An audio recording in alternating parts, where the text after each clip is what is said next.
Bonjour chers élèves, bienvenue une fois de plus dans notre site Afrique Évolution. Alors aujourd'hui nous allons faire un cours de physique dont le thème porte sur la détermination de l'accélération d'un mouvement. Alors vous devez savoir que la détermination de l'accélération, n'est-ce pas, du mouvement d'un mobile peut se subdiviser en deux grands rubriques. Dans un premier temps, on peut d'abord essayer de déterminer l'accélération d'un mobile effectuant un mouvement rectiligne. Puis, on peut essayer de voir comment faire pour déterminer l'accélération d'un système, n'est-ce pas, comportant à la fois un dispositif effectuant un mouvement de rotation relié à un autre mobile effectuant un mouvement de translation. Alors, dans un premier temps, on va débuter par la détermination de l'accélération d'un mobile qui, lui, effectue un mouvement de translation. Pour cela, on va considérer que notre mobile, n'est-ce pas, est muni d'une masse petit m et que ce dernier est posé sur un plan incliné d'un angle alpha par rapport à l'horizontale. Alors on va essayer de faire un petit schéma traduisant la situation où nous avons, n'est-ce pas, d'entrée de jeu notre plan incliné dont je représenterai comme ceci. Voilà.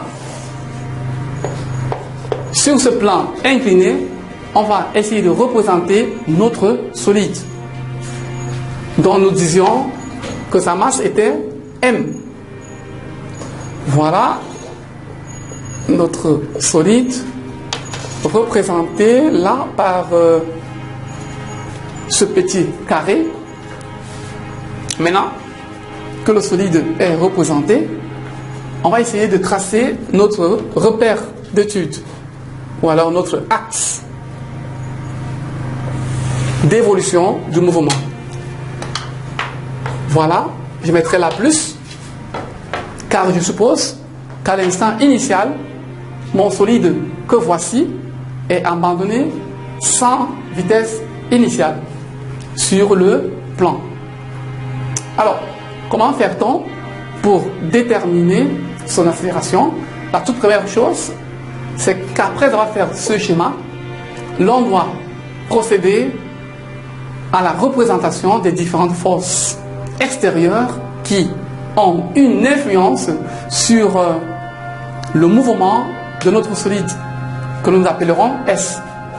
Alors, comme force extérieure, nous avons forcément le poids, parce que n'oubliez pas que notre solide S, n'est-ce pas, est muni d'une masse M. Alors le poids étant toujours vertical, nous avons donc ceci comme direction du poids, ce vecteur P. Le vecteur P peut se décomposer en deux composantes, à savoir une composante située sur l'axe, on va appeler ça l'axe Y,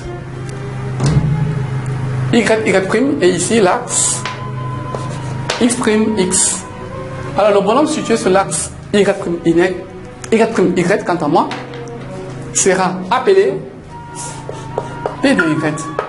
Cependant, la composante située sur l'axe des X sera appelée Px.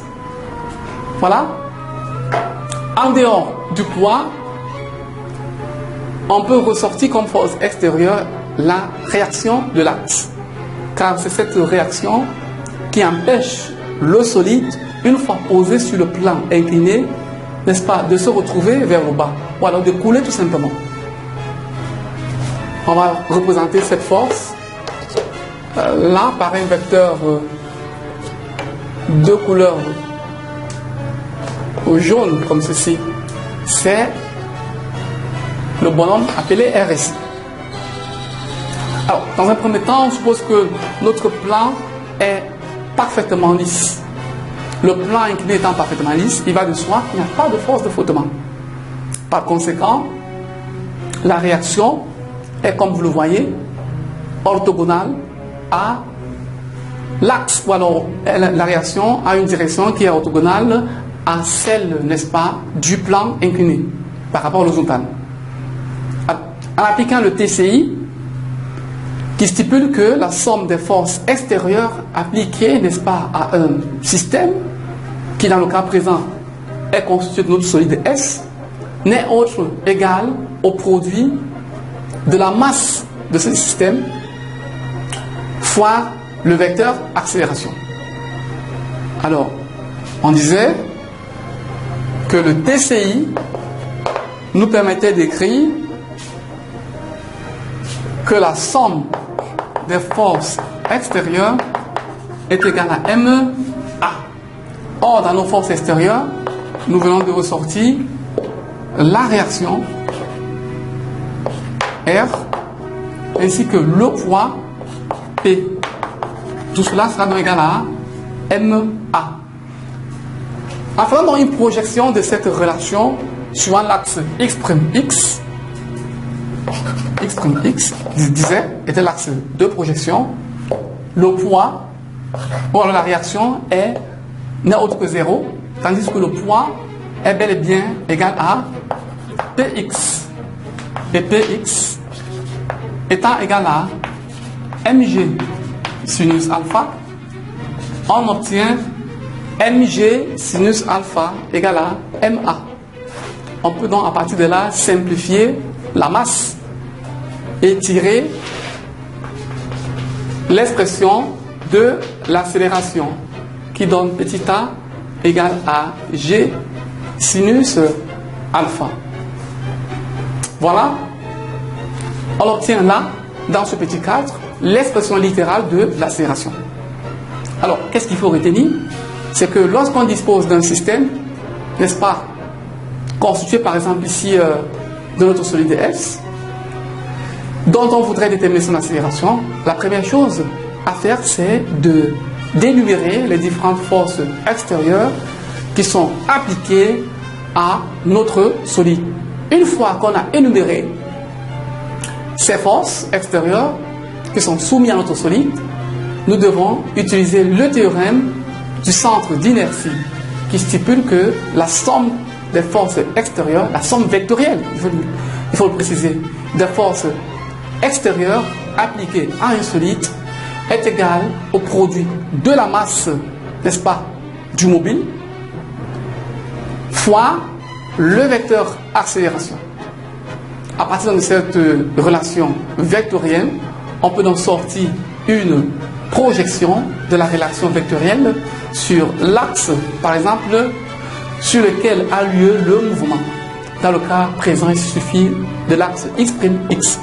Une fois qu'on a effectué cette projection, on peut bel et bien passer d'une égalité vectorielle à une égalité algébrique et de là déduire l'expression de l'accélération du mobile au cours de son mouvement. Voilà, chers élèves, nous sommes parvenus à la fin de cette leçon. À nous revoir pour une seconde partie sur notre site Afrique Évolution. Au revoir.